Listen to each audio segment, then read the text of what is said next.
Weston, watching Ride How Tuesdays, and I'm going to teach you how to do a hop nothing. Learning this trick, it's easier to probably most likely do it at a fly out, just to get your muscle memory down.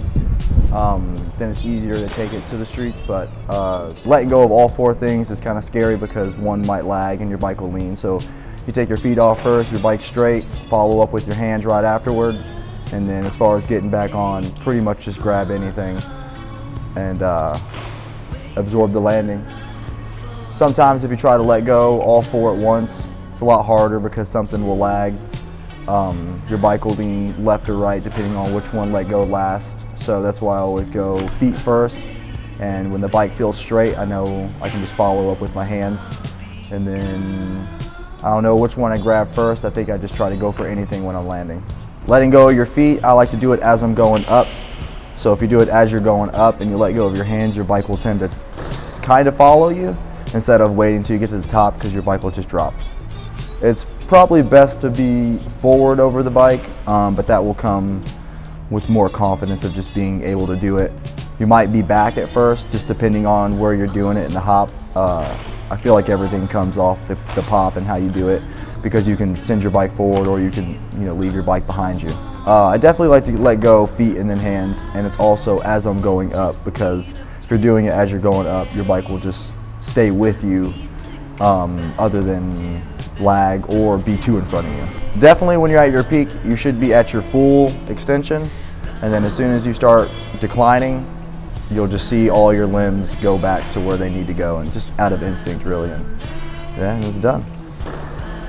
Depending on how you do it, you're not going to crash really hard. You're most likely either going to grab a pedal and a grip or two grips and ride away some way.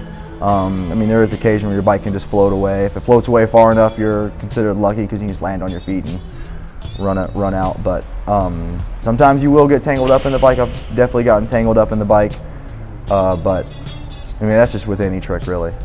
When you start doing it, your hands will want to just barely come off. That's just with any trick. You do anything, it's barely going to happen. But the more you try it, the more you session it, your hands will just be out and out. And I've always thought like just taking your hands off a little bit is honestly the same as taking your hands off all the way. It's just the confidence factor and just knowing you have the time.